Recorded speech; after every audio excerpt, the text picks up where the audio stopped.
kekuatan doa dan mengapa itu sangat diremehkan? Apa yang Anda pikirkan ketika mendengar kata doa? Biasanya, doa adalah sesuatu yang kebanyakan kita kaitkan dengan agama. Umumnya manusia ketika mendengar kata doa langsung terbawa kepada ajaran dogmatis pada masa kecil.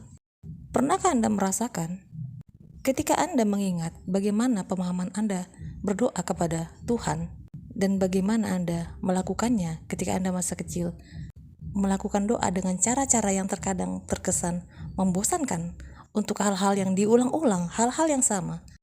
Tetapi, jauh di lubuk hati, tetap terasa batin yang hampa. Bagi sebagian orang, doa mungkin diasosiasikan dengan sholat, atau doa ritualistik, atau bahkan penghormatan tradisional para dewa dan dewi. Dari latar belakang apapun Anda berasal, kemungkinan besar Anda perlu membongkar, membayangkan kembali, dan meremajakan pikiran Anda dan keyakinan Anda tentang doa. Tanpa terbuka untuk mengubah definisi Anda tentang doa, Anda akan terus melihatnya melalui lensa pengkondisian agama, budaya, atau masyarakat Anda, dan biasanya asosiasi ini tidak terlalu bagus. Saya ingin mengundang Anda untuk melihat doa dalam cahaya yang berbeda, tidak ternoda oleh masa lalunya yang suram. Saya ingin mengundang Anda untuk menemukan keajaiban di dalamnya sekali lagi. Doa dan kebangkitan rohani. Sebelum kita melangkah lebih jauh, saya ingin memulai dengan mengatakan bahwa doa tidak perlu hanya menjadi pekerjaan sampingan ketika harus menjalani perubahan besar dalam hidup. Doa adalah praktik kuno yang layak mendapat tempat sentral dalam hidup Anda. Apakah Anda sedang menjalani malam gelap jiwa, krisis eksistensial, atau kebangkitan spiritual? Doa selalu ada untuk Anda. Dengan membantu Anda melatih kerendahan hati dan keluar dari jalan Anda sendiri, doa mengajarkan Anda untuk menyelaraskan dengan kualitas inti pertumbuhan dan penyembuhan spiritual. Cukup menakjubkan untuk jalan yang begitu sederhana. Mengapa kekuatan doa sangat diremehkan? Dari semua karunia dan jalan rohani di luar sana, doa mungkin adalah salah satu yang paling diremehkan. Maksud saya, berapa kali Anda membaca, mendengar, atau melihat orang-orang non-dogmatis religius memberitakan tentang kekuatan doa? Mungkin tidak banyak. Seakan doa menjadi kambing hitam dalam komunitas spiritual. Tapi saya pikir, salah satu keengganan utama yang harus kita lakukan untuk berdoa adalah egoisme kita. Bagaimanapun, kita adalah masyarakat dengan pola pikir lakukan sendiri. Saat ini, kita menghargai kemandirian, kekuatan, dan kekuasaan di atas segalanya. Karena alasan ini, doa dapat dianggap sebagai sesuatu yang lemah dan tidak menonjolkan diri bagi pikiran modern. Kesalahpahaman umum tentang berdoa meliputi: yang pertama, gagasan bahwa itu membuat Anda gagal karena Anda harus meminta bantuan.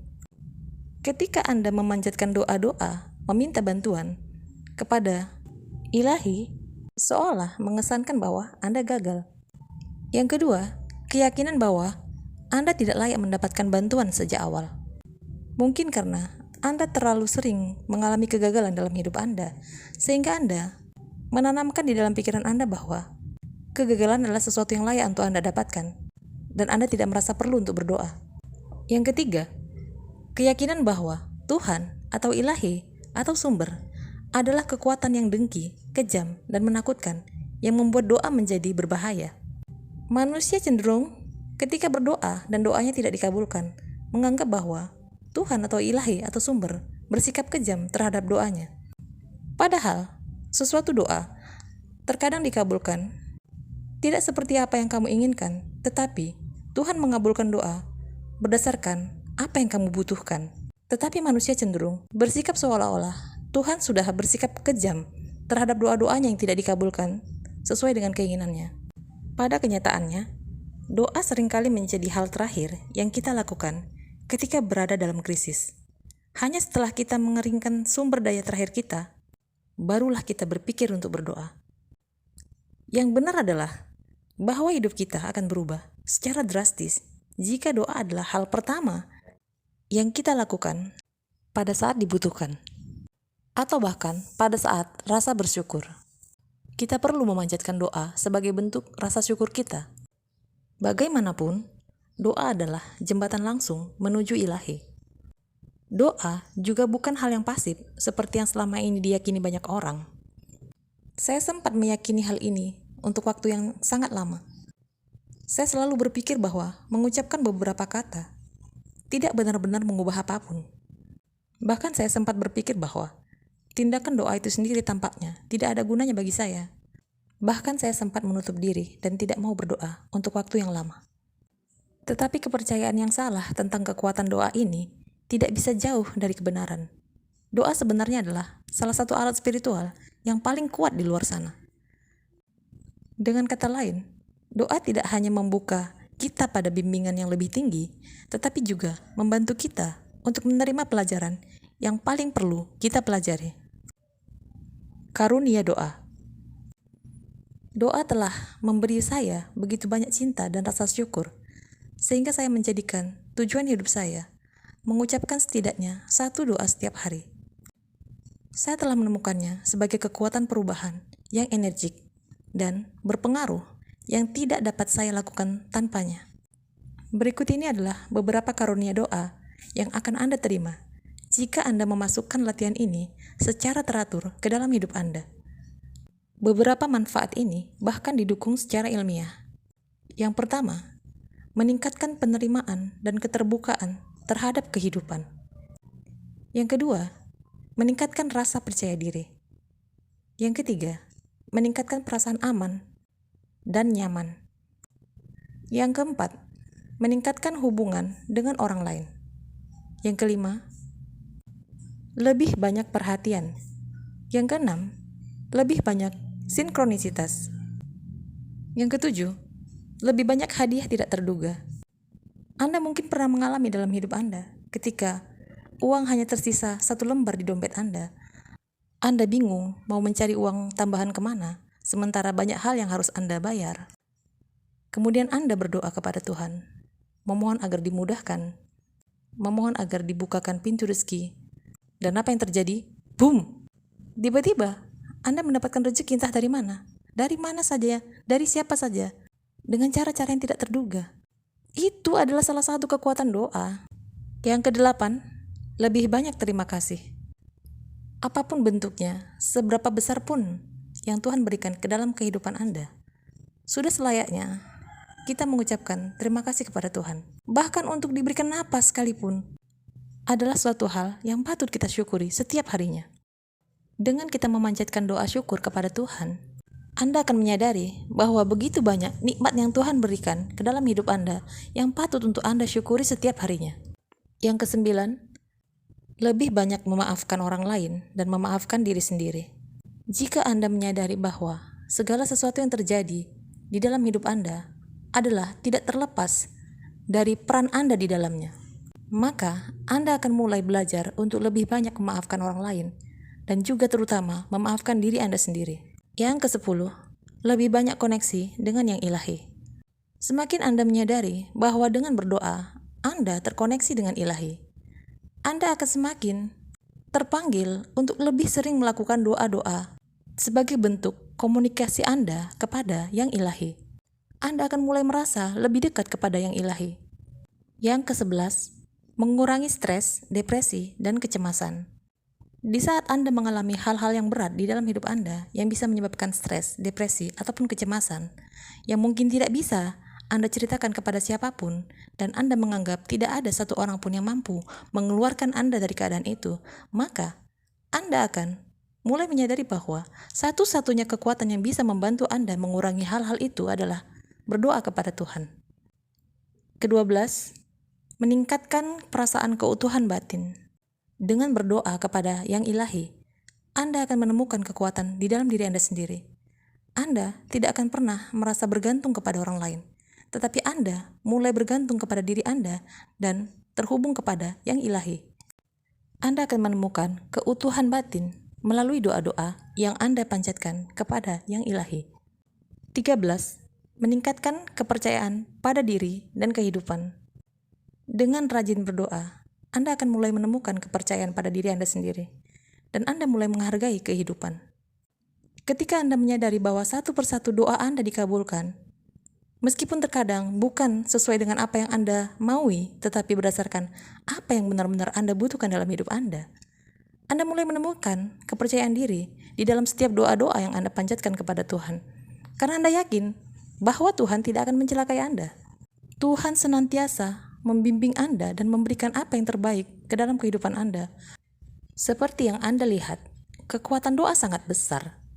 Ini dapat mengubah hampir setiap dimensi kehidupan Anda. Cara mengamalkan kekuatan doa. Suara batin adalah sesuatu yang tidak dapat dijelaskan dengan kata-kata. Tetapi terkadang, kita memiliki perasaan positif bahwa sesuatu dalam diri kita mendorong kita untuk melakukan hal tertentu. Inilah cara membayangkan kembali dan menemukan kembali keajaiban dan kekuatan doa. Yang pertama, bersedia untuk menyerahkan ide-ide Anda sebelumnya tentang doa. Seperti yang saya jelaskan sebelumnya, Anda mungkin perlu melakukan detoksifikasi tentang persepsi Anda terhadap doa. Proses pembersihan ini mungkin termasuk memeriksa secara mendalam bagaimana perasaan Anda tentang doa, menanyakan dari mana keyakinan itu berasal, dan merenungkan bagaimana cara mendekati doa secara berbeda. Bagi saya, menghidupkan kembali hubungan cinta saya dengan doa melibatkan duduk dan memikirkan banyak keyakinan keliru yang saya bawa selama ini. Jurnal dan meditasi adalah sekutu yang hebat dalam proses ini.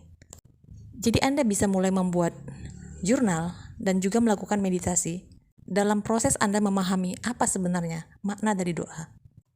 Anda akan tahu ketika Anda memiliki hubungan yang lebih sehat dengan doa, ketika pikiran untuk berdoa tidak lagi membuat Anda merasa ngeri secara internal. Yang kedua, pilih nama lain untuk kata Tuhan. Anda tidak perlu menjadi religius untuk berdoa, dan Anda tentu tidak perlu percaya pada cara-cara usang yang pada dasarnya rasis tentang berpikir tentang Tuhan. Agar doa menjadi kuat, Anda perlu memikirkan tentang penampilan dari perasaan terbaik yang mungkin bagi Anda. Pilih nama untuk menggantikan kata Tuhan yang terasa nyaman dan bermakna bagi Anda. Contohnya, Anda bisa menyebutkan kata sumber, kesadaran, cinta, kekasih, ilahi, dewi, Allah, dan lain-lain. Ketiga, berdoalah untuk apa yang Anda butuhkan, tetapi juga untuk apa yang Anda syukuri. Tuhan bukanlah seorang mucikari. Dia tidak memberi Anda sesuatu karena Anda adalah hambanya. Inilah yang mayoritas pemikiran agama ingin kita percayai. Serahkan gagasan bahwa Tuhan adalah sesuatu selain sumber universal dari cinta tanpa syarat yang lengkap. Lepaskan gagasan bahwa Tuhan ada untuk mengendalikan dan menghukum Anda. Dengarkan sebenarnya apa arti Tuhan atau ilahi bagi Anda pada tingkat jiwa yang dalam dan menyentuh hati. Dosa yang sebenarnya di sini bukanlah menyangkal keberadaan Tuhan. Dosa yang sebenarnya adalah percaya bahwa Tuhan bahkan mampu menyakiti Anda. Ketika Anda berdoa kepada Tuhan, Anda sedang berdoa kepada sumber cinta tanpa batas dan tanpa ego yang adalah sifat sejati Anda. Sumber kemurnian dan kedamaian ilahi menginginkan yang terbaik untuk Anda. Doa adalah cara berkomunikasi dengan sumber ilahi ini. Doa pada dasarnya adalah cara yang memungkinkan ilahi untuk memenuhi keinginan utamanya agar Anda bahagia, utuh, dan damai. Berterima kasih kepada ilahi juga akan meningkatkan rasa syukur Anda untuk hidup 10 kali lipat. Semakin banyak yang Anda temukan untuk disyukuri, semakin bahagia perasaan Anda, dan semakin bersyukur Anda terhadap apa yang Anda alami di dalam hidup Anda. Ini adalah siklus yang indah. Anda berdoa dalam kesusahan dan kebutuhan Anda. Semoga Anda juga berdoa dalam kepenuhan sukacitamu dan dalam hari-harimu yang berkelimpahan. Artinya, kita berdoa jangan hanya ketika kita susah, tetapi kita juga berdoa untuk mensyukuri segala hal-hal yang baik yang kita alami dalam hidup kita. Yang keempat, biarkan doamu datang dari hati. Ini mungkin nasihat yang paling penting. Berdoalah dari hati. Jika tidak, jika Anda mengulangi dengan hafalan ayat-ayat lama, jika Anda mengatakan hal yang sama berulang-ulang, doa-doa Anda akan terasa mati. Hubungan Anda dengan yang ilahi akan musnah. Setidaknya, secara sadar, Anda seakan kehilangan makna dari doa-doa yang Anda panjatkan. Oleh karena itu, berdoalah sesuai dengan apa yang hati Anda katakan. Ketika Anda berdoa, berdoalah dari jiwa. Anda tidak perlu berbicara secara keras ketika Anda sedang berdoa, tetapi berbicaralah dengan tulus yang diucapkan dari dalam hati. Namun, jika Anda menemukan doa yang ditulis oleh orang lain yang berbicara di hati Anda, gunakanlah. Tidak ada aturan baku di sini. Ketulusan Anda di saat Anda melakukan doa adalah hal yang paling penting. Biarkan doa Anda mewujudkan apa yang paling alami bagi Anda, dan renungkanlah kekuatan doa. Bagi Anda untuk terus berdoa, sangat penting untuk merenungkan kekuatan doa di dalam hidup Anda. Bagaimana itu telah membantu Anda pada saat dibutuhkan atau diinginkan, bahkan secara halus. Bagaimana doa memenuhi Anda dengan lebih banyak kebaikan? Perubahan apa yang telah dibawa doa ke dalam hidup Anda? Semakin Anda merenungkan doa, semakin Anda akan menyadari betapa besarnya kekuatan kebaikan dalam hidup Anda. Sobat jiwaku semua, Anda bisa berbagi cerita atau pengalaman tentang hubungan Anda dengan doa. Silahkan bagikan cerita Anda di kolom komentar. Terima kasih sudah menonton sampai akhir. Semoga ini bisa membuka cara pandang kita yang baru tentang apa itu doa. Ambil sisi yang positif. Jika ada yang tidak berkenan, saya mohon maaf. Sampai ketemu lagi di video-video selanjutnya. Salam cinta dan damai untuk kalian semua yang selalu setia menyaksikan video-video dari channel ini.